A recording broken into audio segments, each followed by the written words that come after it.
Hello and welcome. Today's story is Pocahontas, Chapter 2, John Smith and Pocahontas.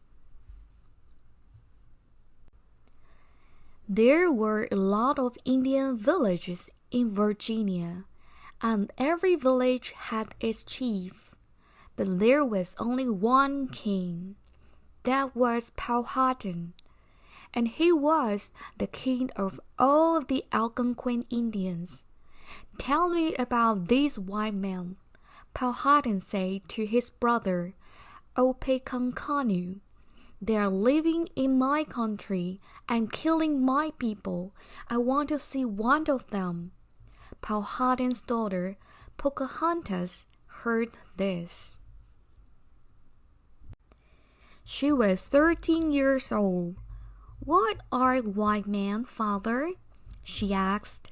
"Are they white because they are ill?" Powhatan smiled. "No, little Pocahontas, they aren't ill," he said. "They are a new people from over the sea. Perhaps we can see and talk to the white man soon. My brother is going to find one for us." The next day, Opechancanough went into the forest with 200 men. They found John Smith's 9 men next to their boat by the river. Smith's men were afraid and got off their guns, but Opechancanoug's men killed 2 of them, and the other 7 ran away. John Smith was in the forest with the 2 Indians.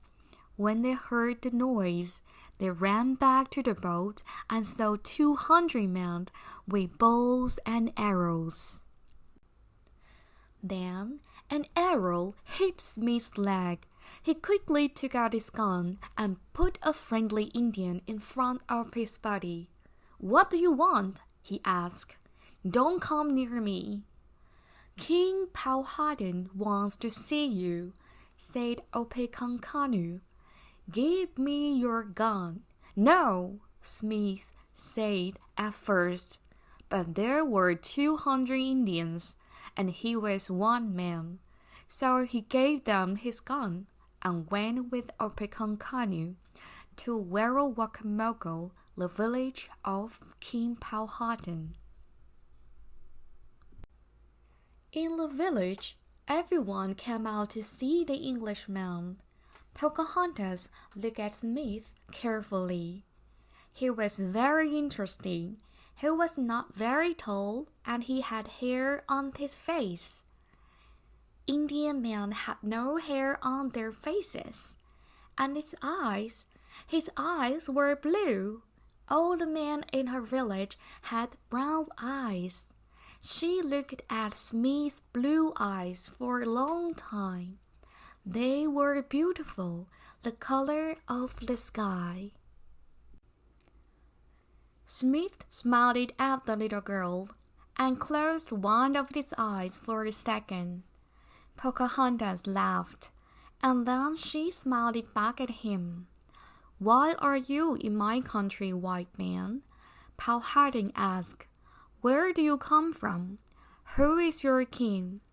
Smith told him about England and the King James and Jamestown. It wasn't easy, because he didn't understand Powhatan's language very well, and Powhatan didn't always understand him. "We want to live here and be your friends, Powhatan," he said. "But this winter the people of Jamestown are hungry, so we need food." Opechancanough was angry. "These Englishmen cannot live here," he said to his brother. "They're taking our land and killing our people with their guns. They want King James of England to be king here too. They call their town King Jamestown, and they call our beautiful river King James River. But what about us? This is our country. We live here, and our fathers and grandfathers lived here before us. We must kill them all now. Perhaps, Powhatan said, but let's think first. The English have guns, so we need guns too. I must think carefully about this. Pocahontas, come with me. They walked into the forest, and Powhatan asked his daughter, "What do you think about this Englishman, little Pocahontas?" "Oh, father, I like him. He has wonderful blue eyes, the color of the sky.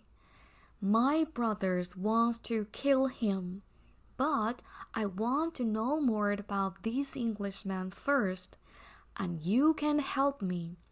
I'm going to give him to you, little Pocahontas." "Give him to me, father?" "Yes. Listen carefully now. You must do this." They went back to the village. "Are you going to kill this white man now, Powhatan?" Opechancanough asked. "Yes," Powhatan said. "Bring him here." They put John Smith's head on the stone in front of Powhatan's feet. Then Opechancanough took a big stick and walked to the stone. Pocahontas looked at her father. He moved his head a little, but did not look at her. Now Opechancanough was next to the stone. John Smith closed his eyes and waited to die. Suddenly, he felt warm arms on his face and head. He opened his eyes and saw the face of the young girl, with her beautiful dark eyes. "No, Opechancanough," he cried. "No, I am the king's daughter, and I say no." He looked at her father. "Father, don't kill this man, please. Give him to me." At first, Powhatan said nothing. Then, slowly, he smiled. "Very well, Pocahontas," he said. "You're only 13 years old, but this white man is not very big. He is a boy with hair on his face. You can have him." Angrily, Opechancanough put his stick down. Pocahontas smiled. "Come with me, white man," she said. "You're my Englishman now. Come."